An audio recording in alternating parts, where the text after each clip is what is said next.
Mtazamaji wa Digital News Tanzania, leo hapa katika kata ya Utalingolo, diwani wa kata hii Erasto Mpete ameweza kusoma utekelezaji wa ilani, ambapo katika utekelezaji wa ilani ndani ya kata hiyo inaelezwa kwamba zaidi ya bilioni 3 zimemwagika hapa, ambapo zimeenda kutekeleza miradi mbalimbali ya maendeleo ikiwemo katika sekta ya afya, elimu, lakini pia miundombinu ya barabara, umeme na kadhalika.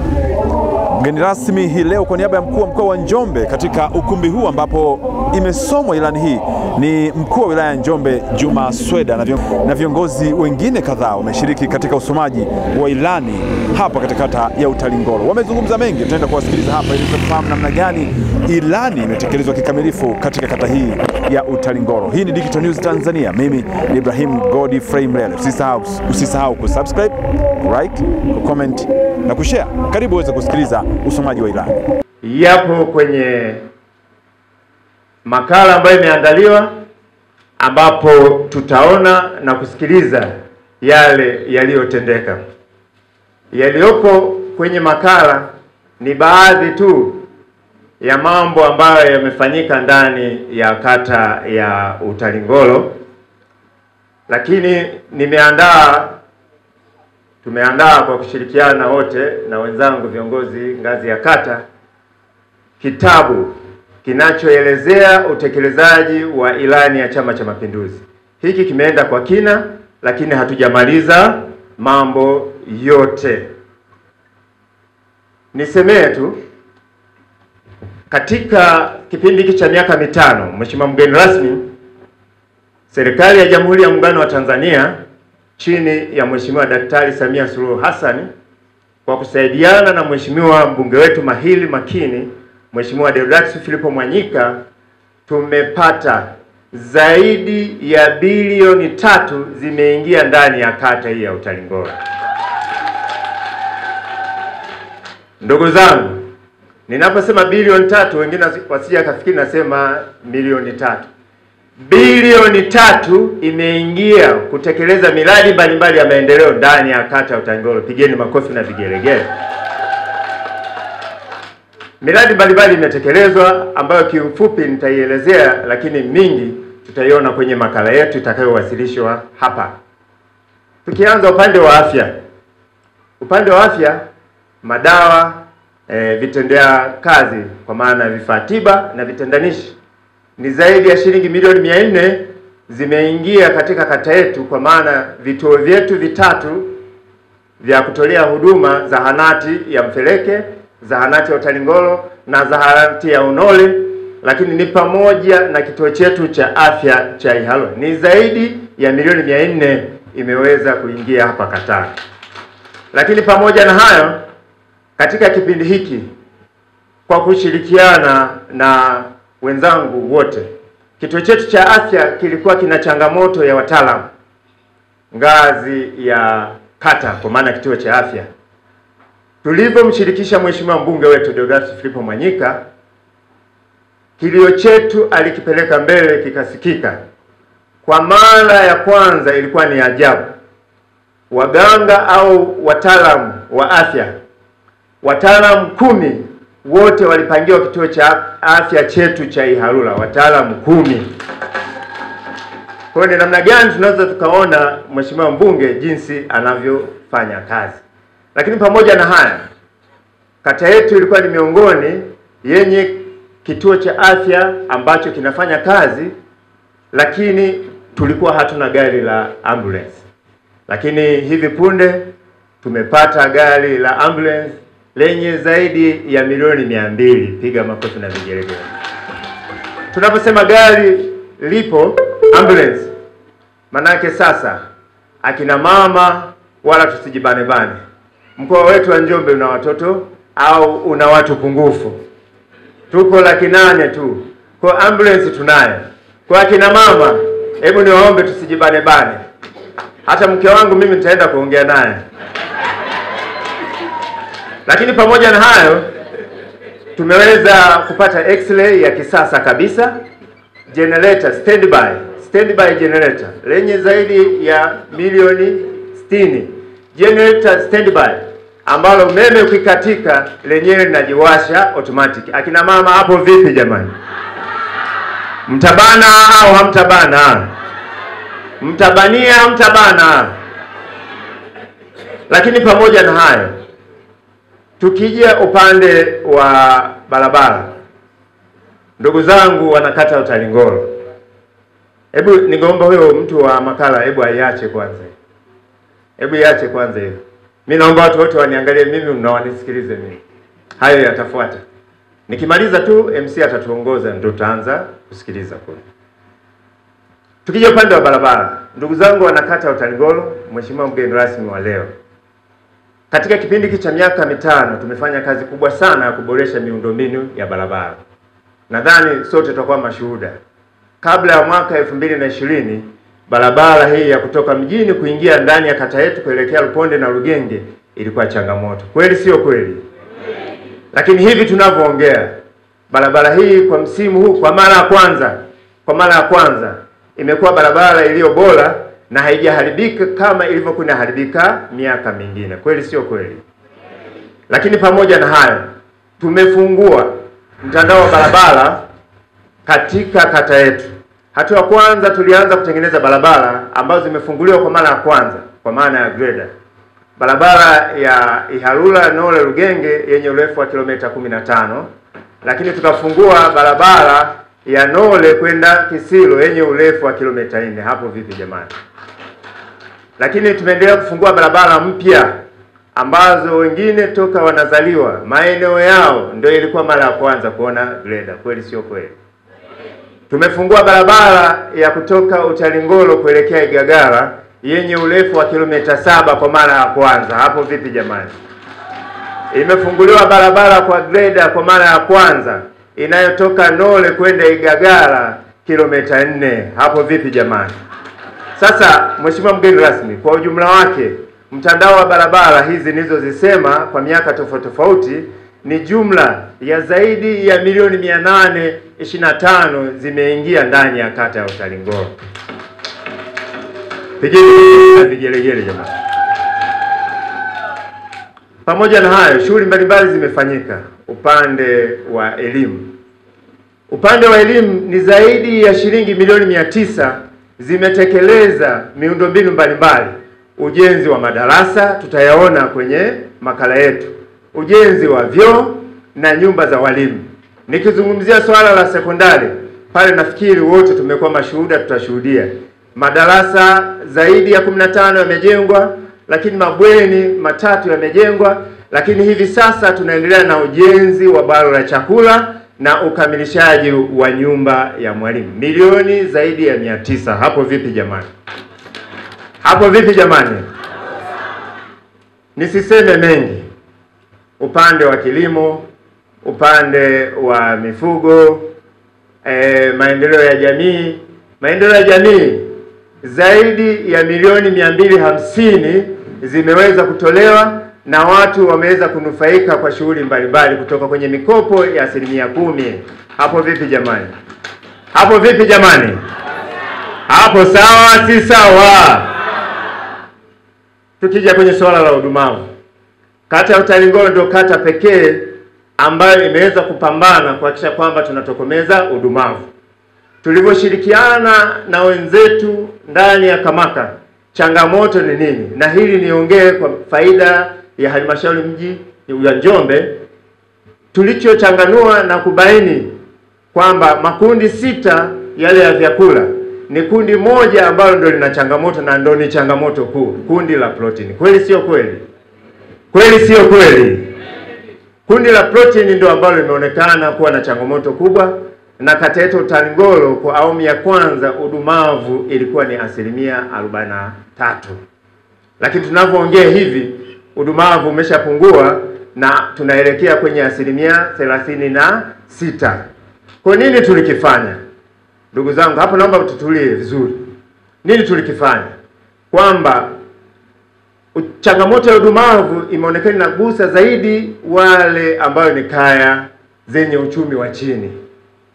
Na kaya zilizo na uchumi wa chini zina changamoto kubwa ambayo wanashindwa kupata protein ambayo inawezekana ni ya mmea au ya wanyama.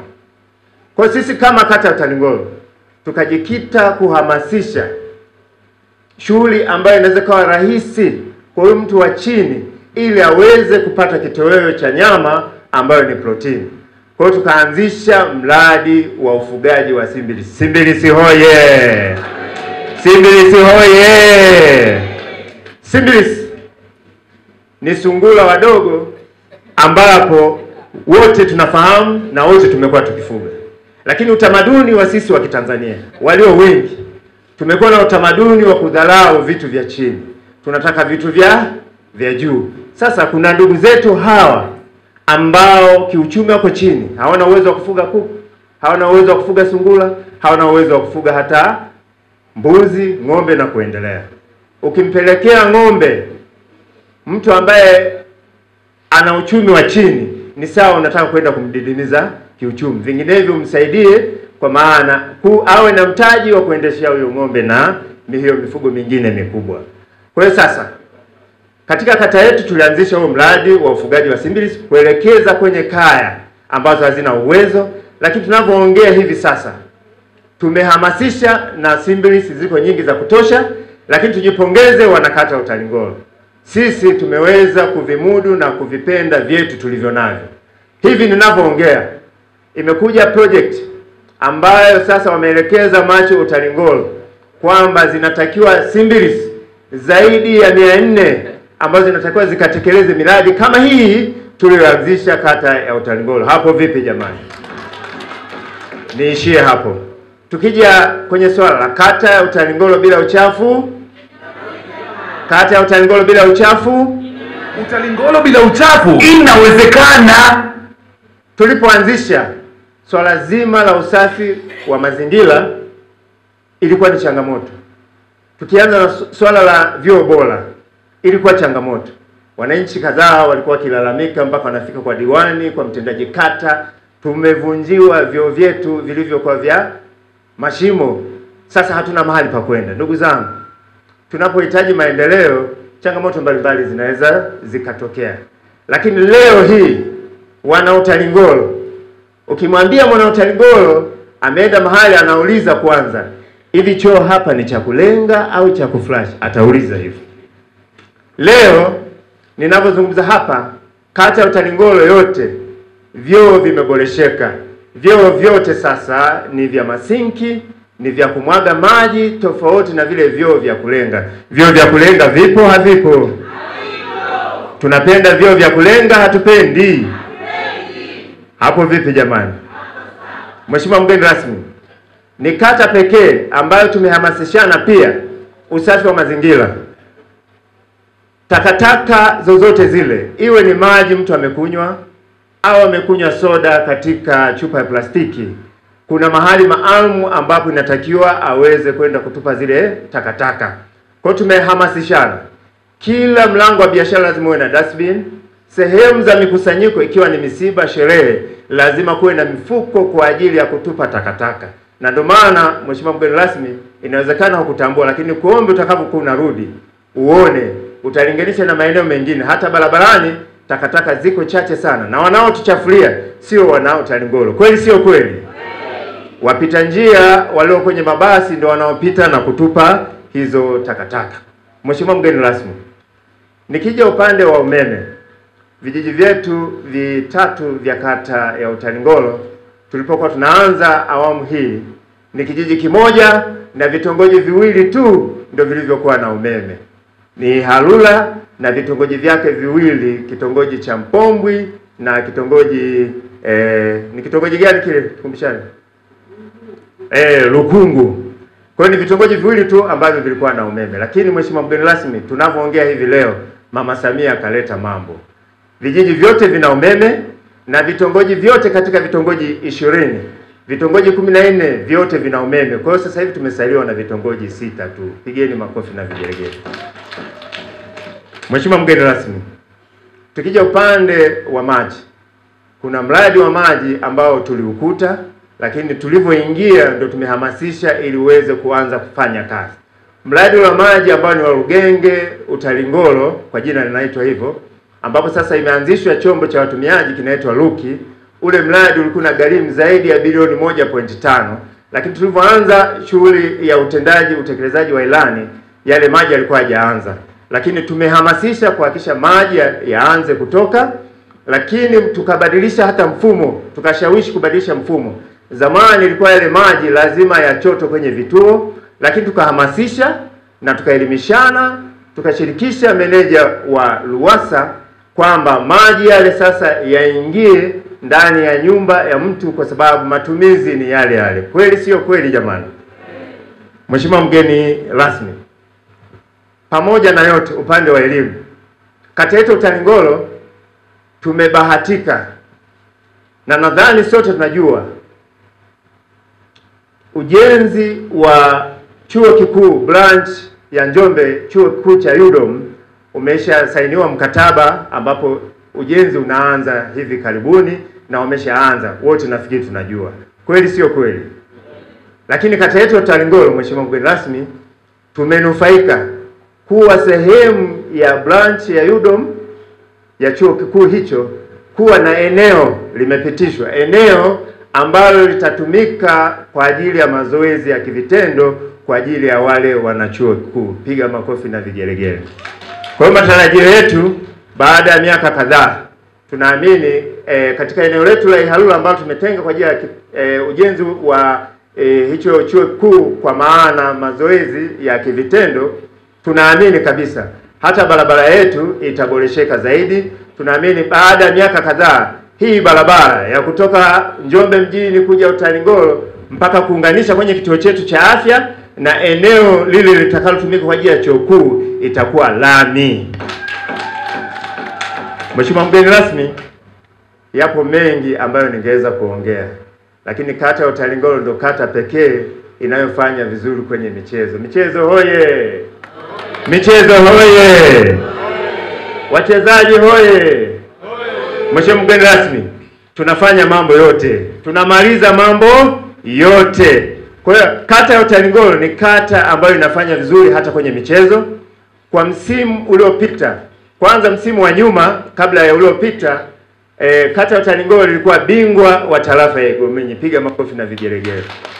Lakini msimu uliofuata, kata ya Utalingolo msimu uliopita, kata ya Utalingolo imekuwa ni bingwa wa tarafa ya Igominyi, lakini imekuwa ni bingwa wa jimbo la Njombe. Lakini na msimu huu ndo tuko mdogo mdogo.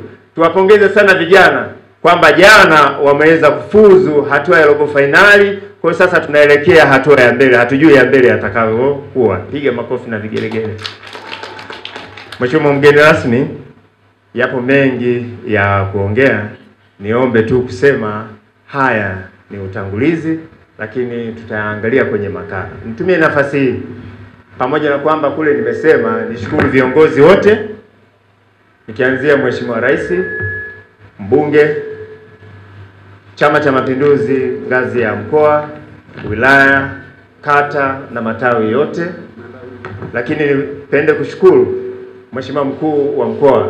Tuna mkuu wa mkoa hodari sana, jembe, mhamasishaji mkubwa sana wa maendeleo, Mheshimiwa Anthony Mtaka na timu yake. Lakini nikushukuru pia na wewe Mheshimiwa mkuu wetu wa wilaya, uko makini sana. Mtu asiyekuelewa anaweza asikuelewe, lakini ni mchapakazi mzuri sana, pamoja na timu yako tunawashukuru sana. Niwashukuru wengine wote kwa maana viongozi wenzangu ngazi ya kata pamoja na vijiji, watumishi wote. Lakini tumie nafasi hii niwashukuru wananchi wote wa kata ya Utalingolo bila kuacha mabalozi. Mabalozi ndo msingi wa maendeleo, ndo waliochagiza shughuli hizi zote mpaka hapa tulipofika. Naomba tuwapigie sana makofi mabalozi. Lakini kwa nafasi ya pekee nimshukuru sana mke wangu, naomba usimame. Naomba tumpigie makofi. Nimshukuru sana mke wangu pamoja na familia yote kwa ujumla. Wangelikuwepo hapa, lakini kwa sababu ya majukumu mengine hawapo hapa. Wamewakilishwa na mke wangu, naomba ukae. Wao au nikianza na mke wangu, amekuwa ni kiunganishi kikubwa. Kama mlivyosema, kumelemeta kwangu, ujasiri wangu, manake mambo yote yanaanzia wapi? Nyumbani. Si ndio hivyo Kwa hiyo nimpongeze sana na kumshukuru, na amekuwa mvumilivu. Manake unajua kazi ya udiwani amekuwa mvumilivu. Manake unakuta kuna wakati unaiacha familia lakini inabidi watumikie wananchi, lakini yeye amejitoa, ndio maana amekuja hapa kuungana nasi sote. Tunaomba tumpigie makofi sana. Mheshimiwa mgeni rasmi, niseme tu, ningeweza kusema mengi lakini kwa sababu yako kwenye makala, niseme tu haya ni baadhi ya yale ambayo tutakayoyaona, na yapo na mengine zaidi, lakini tukushukuru sana Mheshimiwa mgeni rasmi, ambapo umemwakilisha Mheshimiwa mkuu wa mkoa kwa sababu ya dharura aliyoipata, na wewe umekuwa tayari. Mimi hapa mgeni rasmi alipaswa awe Mheshimiwa mkuu wa mkoa Anthony Mtaka. Ilipofika asubuhi ya saa 2 akanipigia simu, akanielekeza nije hapa kwa ajili ya kumwakilisha, lakini mimi nilikuwa na mpango wa kuja mimi kama mjumbe wa kamati ya siasa, kwa sababu amesafiri, hayupo katika eneo letu la Njombe. Kwa na mimi naungana kabisa na wajumbe wote mliomaliza kuongea ya kwamba tunakupongeza Mheshimiwa Diwani kwa uwasilishaji mzuri wa ilani ya Chama cha Mapinduzi, kuwasilisha shughuli ambazo umezifanya kwa miaka 5, ambazo pia zingine zilikuwa ahadi zako, ahadi za chama, lakini zote zilikuwa ndani ya ilani ya Chama cha Mapinduzi. Na kwa kweli mimi binafsi nimeridhika kwa sababu zimetekelezwa kwa ufasaha na kwa umaridadi mkubwa sana. Mheshimiwa mkuu wa mkoa ameniambia nikupongeze kwa kazi kubwa hiyo uliyoifanya, na kwa sababu aliona kitabu chako cha utekelezaji wa ilani, akasema mimi nimeridhika na kazi kubwa iliyofanywa na wewe kama diwani, lakini iliyofanywa na serikali kwa ujumla. Ni kazi kubwa sana. Lakini cha kwanza, naungana sana na wananchi wote ambao nimewasikia kwenye documentary ambayo tulikuwa tunaisikiliza sote. Nimeona wenye viti wa vijiji wameridhika sana na utekelezaji wa ilani. Lakini niliona mwenyekiti wa chama kata Utalingolo naye ameridhika sana na utekelezaji wa ilani. Kona mimi ni nani sasa ninayekataa kusema sijaridhika na utekelezaji wa ilani ya Chama cha Mapinduzi? Ingekuwa kikwetu ningewauliza, are you we pay as you we pay? Are you we pay as you we pay? Hongera sana Mheshimiwa Diwani. Mpete, are you we pay as you we pay? Kwa kazi kubwa imefanyika. Na mimi nakushukuru kwa kazi kubwa uliyofanya. Naungana nao kabisa wote walio sema ya kwamba kazi kubwa imefanyika na wanakuunga mkono kwa hatua hiyo. Na kweli sisi sote ni mashahidi. Tumeona kazi iliyofanywa vizuri na serikali ya awamu ya 6 chini ya Dr. Samia Suluhu Hassan. Mheshimiwa mbunge, Mheshimiwa diwani na madiwani wote wa wilaya ya Njombe, kwa sababu leo niko hapa, tunawapongezeni sana kwa shughuli kubwa mlioifanya. Madiwani, viti maalum, madiwani wa kata, mbunge, wote kwa ujumla mimi ninawapongeza sana. Mmefanya kazi kubwa. Ukiangalia leo hapa tumeoneshwa kidogo tu. Wakati tulikuwa watoto tunaangalia movie, tulikuwa tunaangalia tulela. Yaani hii ilikuwa ni tulela tu. Ukienda na sehemu nyingine ni ya kushangaza. Sasa Kibena sijui kushangaza. Sio mnasema aganisizwe ya siganisizwe. Sio Kibena hicho? Ni ya kushangaza sio? Aganisize asiganisize. Akushangaza hayo mambo, ni ya kushangaza. Hii ni tulela tu. Lakini kuna mambo makubwa zaidi ambayo yamefanyika kwenye nchi yetu kwenye wilaya yetu, kwenye kata zetu na kwenye vijiji vyetu. Wakati namwangalia daktari hapo anatuonesha hivyo vifaa ambavyo vipo pale kwa ajili ya kuhudumia akina mama na watoto, unashangaa haya mambo yanafanyika kwenye kata leo, wakati zamani ulikuwa unayapata kwenye hospitali za rufaa.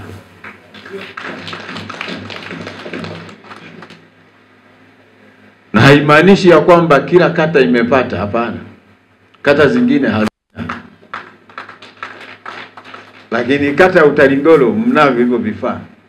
Na ndio maana sasa vifo vya mama na watoto vimepungua sana katika nchi yetu. Kwa sababu uwekezaji mkubwa umefanyika kwenye kata. Vituo vya afya vimejengwa. Vifaa tiba vimeletwa. Madawa yote muhimu kwenye kata yote yameletwa. Ni zaidi ya 95%. Hii yote ni kuhakikisha kwamba Mtanzania anakuwa na afya njema, Mtanzania anahakikishiwa usalama wake na afya yake na kuwa na maisha bora. Lakini Mheshimiwa Diwani hakuishia hapo tu.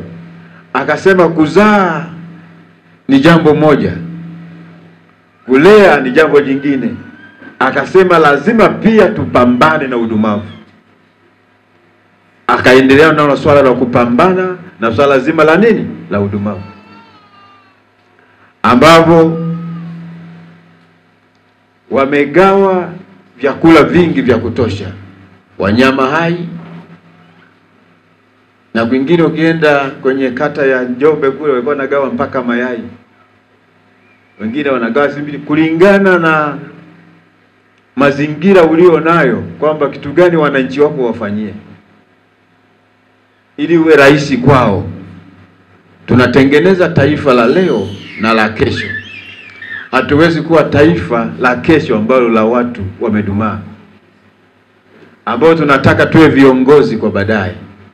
Kwa lazima kiongozi anaanza kutengenezwa akiwa mdogo. Kwa mimi kwa kweli ninashukuru sana, na kwa sababu umesema utaenda kujiuliza na familia yako, na mimi nakuunga mkono kajiulize. Utalingolo oye! Utalingolo oye! Lakini kazi hii kubwa imefanywa kwa maelekezo ya ilani ya Chama cha Mapinduzi.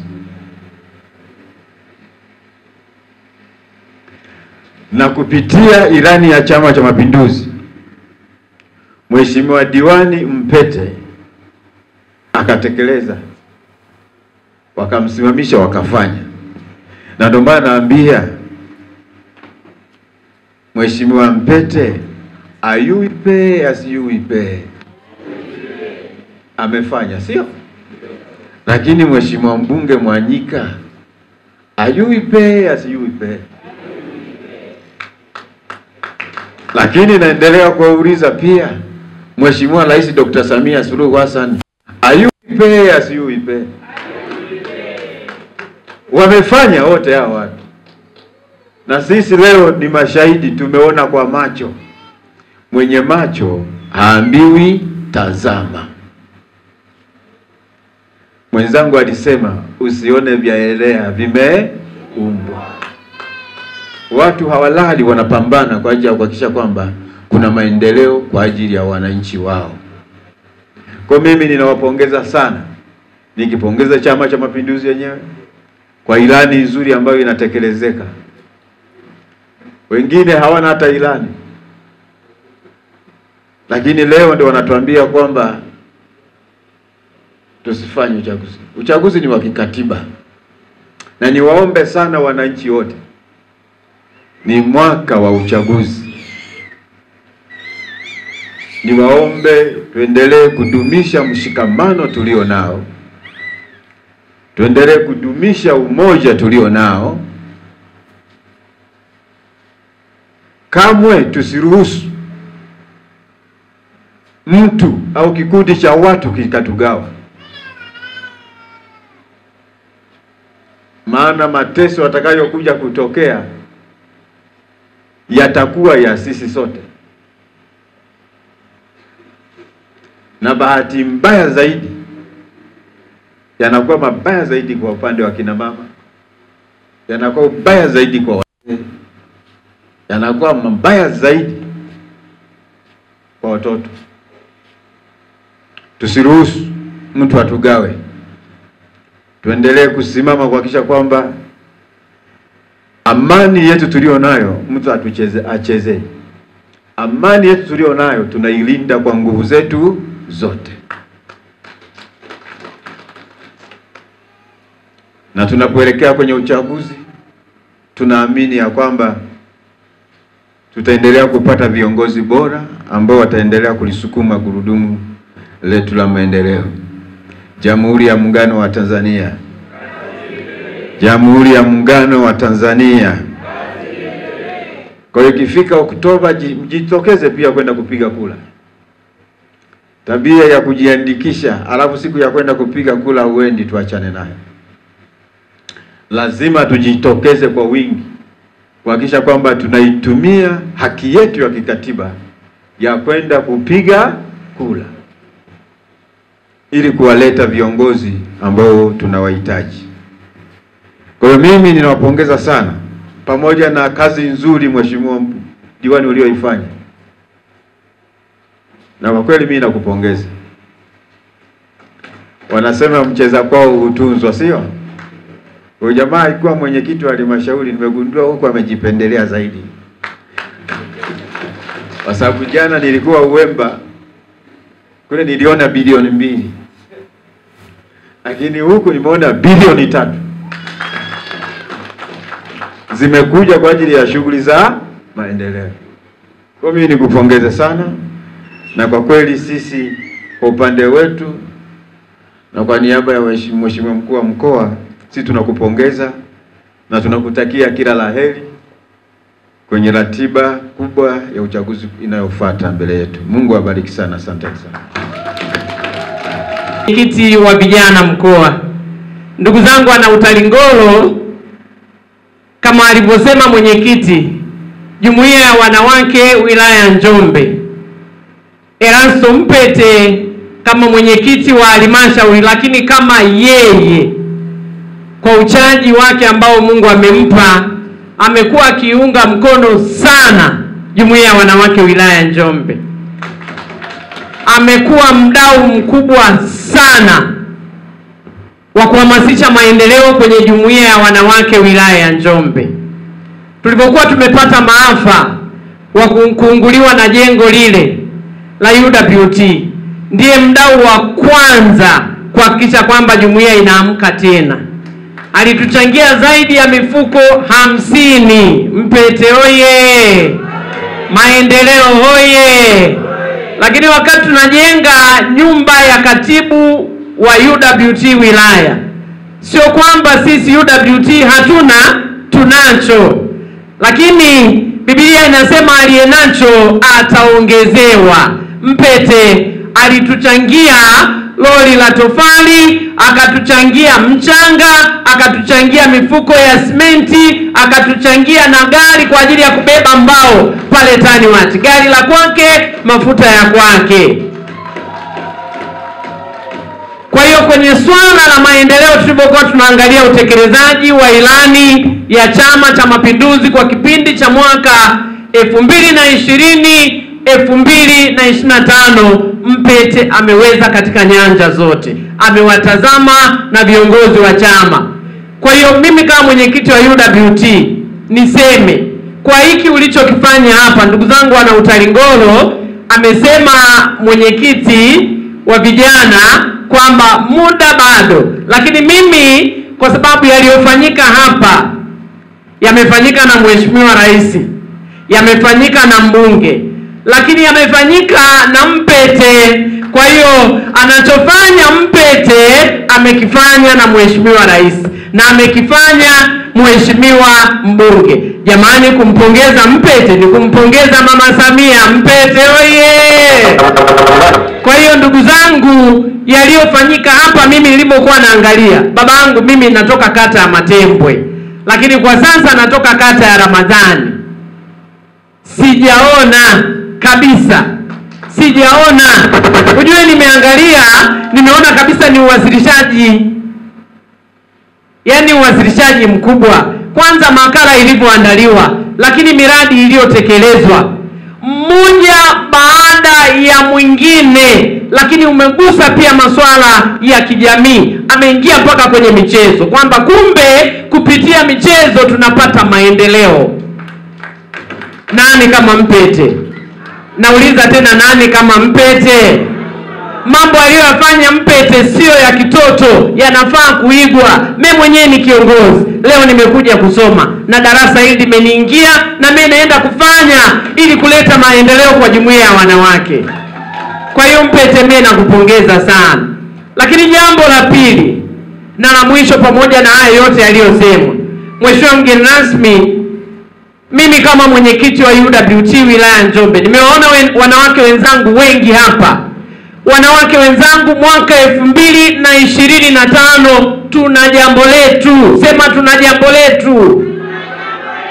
Mwaka 2025 wanawake tunakwenda kupiga kura, kwa sababu mwaka 2025 licha ya kwamba Chama cha Mapinduzi kimempendekeza mgombea wa Chama cha Mapinduzi ili akagombee Dr. Samia Suluhu Hassan, lakini pia wanawake ndo mwaka wa kwanza sisi kwa mwanamke kusimamishwa ili akapigiwe kura. Kwa vipi? Kwa hiyo tunakwenda kupiga kura mwaka 2025. Ni mwaka ambao ni tofauti na miaka mingine yote. Tumepata neema, tumepata baraka, tumepata upendeleo, tukautumie upendeleo huu ili Dr. Samia Suluhu Hassan akashinde, sio kushinda tu, akashinde kwa kishindo, akatoke na kura za heshima 98.99999. Simia hiyo. Niwaombe wanawake wenzangu, tuinuke kwa pamoja, tupuuze maneno ya wababaishaji, tupuuze maneno ya watu wanaosema kwamba hawajaona kilichofanyika. Hata hapa Utalingolo Mama Samia yupo.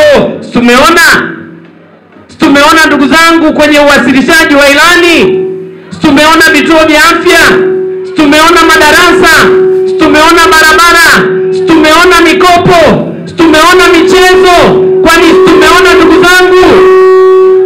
Tumeona kote anaonekana. Niwaombe tukainuke kwa pamoja, ambayo wanasema wenzetu ya no reform no election. Tuachie, hao ni wapita njia. Hii ni nchi ya kwetu, si tulioamua kukaa kwenye taifa letu. Twendeni tukatiki. 2025 nikisema twendeni tukatiki, nikisema mnatiki au amtiki, mseme tunatiki. Mnatiki au amtiki? Tuseme wote Oktoba tunatiki. Na tunatiki kwa Mama Samia.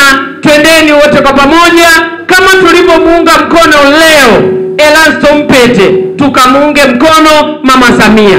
Lakini twende na Deo Mwanyika. Wanangu wawili hapa walikuwepo, yuko Tumaini Mtewa na Mwarufuna, twende nao. Tumeona, kwani tumeona wampiga magoti kwa ajili ya Mama Samia. Anayemuunga Mama Samia tutembee naye. Mimi na kwa upendo mkuu, kwa moyo wa dhati. Naume mko hapa, twendeni tukatiki Oktoba. Haya mambo mengine tuyaache, tumpe miaka 5 mama atembee nayo. Kama kuna mwanamume mwingine baadaye atakuja, ajage baadaye. Lakini sasa wanawake kwanza. Hapo vipi? Saizi wanawake kwanza. Achana na mfumo dume, twende na mama. Achana na vitu vidogo vidogo. Ametekeleza kwa ukubwa. Niwaombe hata hapa Njombe amefanya. Niwaombe Oktoba twendeni tukatiki. Wanawake wenzangu madiwani, twendeni na Mama Samia, tusogee hapa tumuombe. Oktoba tunatiki. Wanawake, mwenyekiti wa UWT Utalingolo, katibu wako, sisi tumekuja kwa ajili ya Mama Samia. Oktoba tunasema nini? Tunatiki. Oktoba tunasema nini? Tunatiki. Kwa Mwanyika tunafanya nini? Kwa Utalingolo diwani Mpete tunafanya nini? Kwa Mama Samia tunafanya nini tena? Yaani sisi tunafanya nini? Kwa Mama Samia tunafanya nini? Tunatiki. Leo hapa, si ndio jamani? Sisi Wabena tumefundishwa kitu kimoja, wanasema akufaaye kwa ziki ndiye.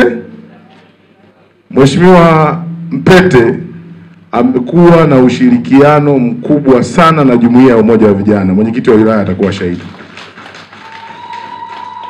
Kila tutakapokuwa na jambo na tukamuomba tusaidie, sisi vijana tuna jambo moja mbili tatu, amekuwa mstari wa mbele. Lakini tunapokuwa kwenye vikao vyetu tukishauriana na kuzungumzia masuala ya michezo, kwamba jamani, vijana tusipowachangamsha na kuwafanya wafanye michezo na shughuli nyingine mbalimbali, watakuwa hopeless, lakini watakosa sehemu za kubadilishana mawazo na kuweka miili yao iwe na afya sawa sawa. Katika kata zote za mkoa wa Njombe, kata inayofanya vizuri kwa michezo ni kata ya Utalingolo. CCM oye! Hayo ninasemea ya kwangu, ya kwenu mnayajua nyinyi, si ndio jamani? Lakini leo muwazi, mimi kijijini kwetu Mkiu na Iwungilo, si ndio jamani?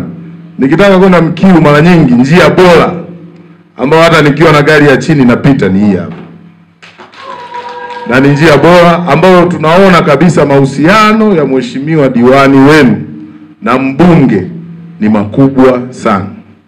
Lakini mahusiano ya mheshimiwa diwani wenu na viongozi wa serikali, hivi vitu jamani, kwa macho ya kawaida vinaonekana kama ni vyepesi sana, lakini ni vitu ambavyo ili uvipate lazima uwe na ushawishi wa kuvipata. Kwa mimi nimpongeze sana mheshimiwa diwani kwa kazi kubwa anayofanya, na haya yote aliyoonyesha haya ni mambo makubwa. Mimi na uhakika tukipata bilioni 3 hapa zikamwagwa, kila mtu ataondoka na hela na nyingine tu watakuja kuokota watu ambao hawakuwepo hapa. Bilioni 3 zikamwagwa kwenye hiki chumba, bilioni 3. Kuna watu watatoka Makambako watakuja kuokota hela na zitakuwa hazijaisha bado. Na kila mtu atakuwa amebeba ameweka kwenye begi na ameridhika kutokana na kiwango kilichopo.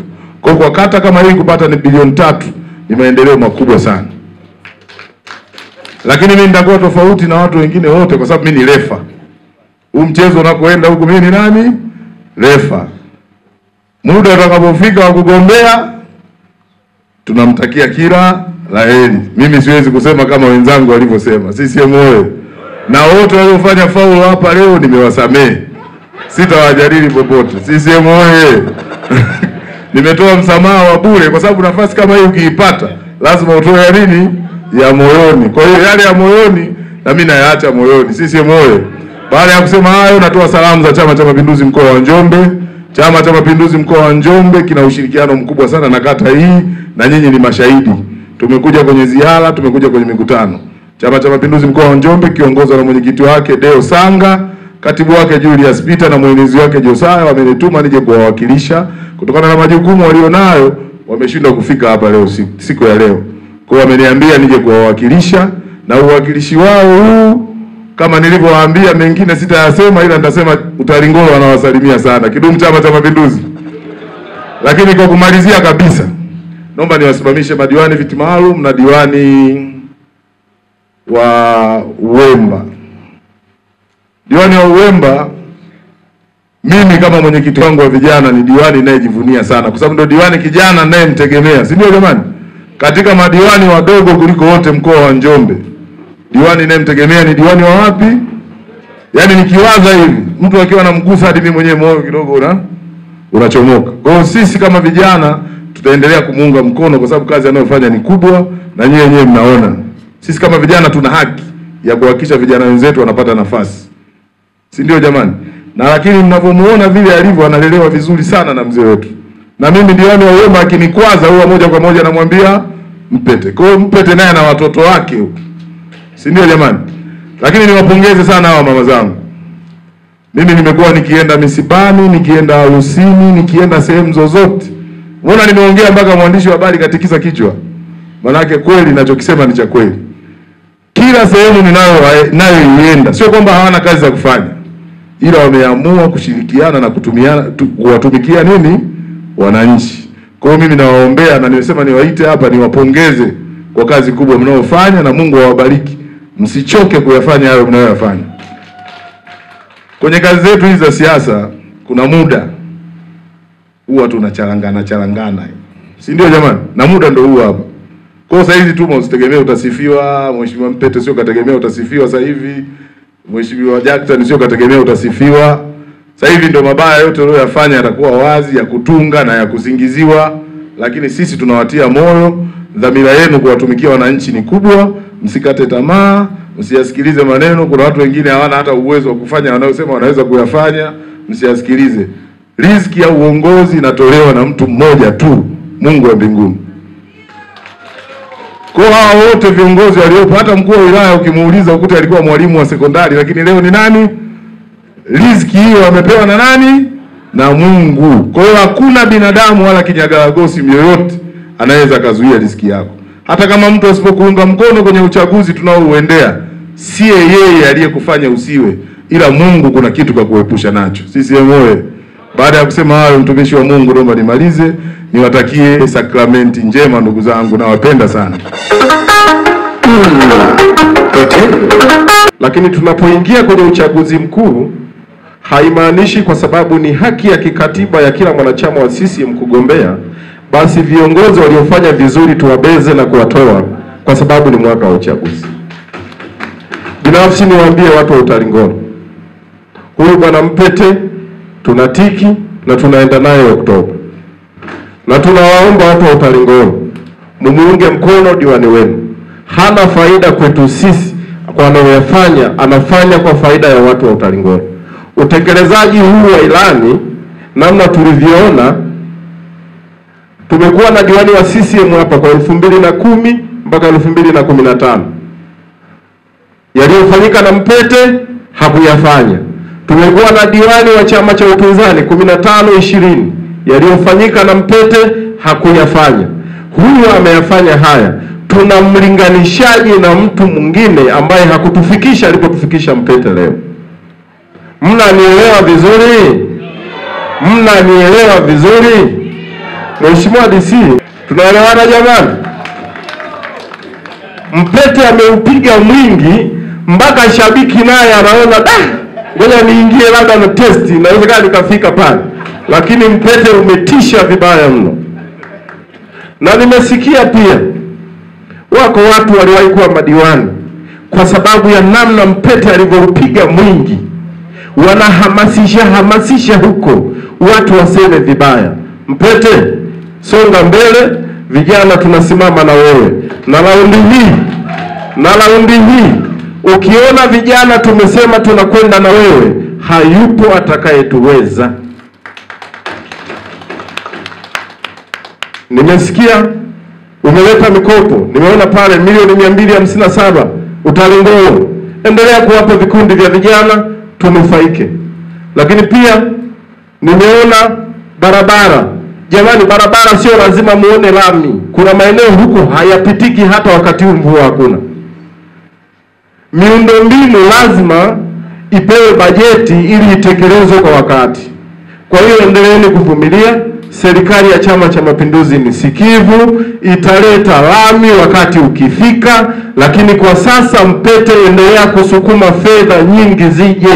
Hizi B3 kama umeziweka kwa miaka 5, tunatarajia unapokuja kutusomea 30, kwa sababu tuna uhakika utakuwepo, zije kuwa ni B6. Ikiwezekana tena mwenyekiti wa chama wakata wa wakati huo naye achanganyikiwe, aombe tena kufanyaje? Mheshimiwa DC, mimi kwa niaba ya Chama cha Mapinduzi wilaya Njombe, hatuna baya na Mpete. Hatuna baya na Chama cha Mapinduzi hapa Utalingolo. Kamati ya siasa, kawatendeni haki wagombea, kawatendeni haki wana CCM, tuondoe makundi Utalingolo, tusirudishe chama pinzani, tuendelee kuwa na Chama cha Mapinduzi ndani ya kata yetu ya Utalingolo. CCM mwenyekiti wa CCM lakini namuwakilisha jamani, ila kuwakilisha kuzuri. Shukrani sana na Mungu awabariki.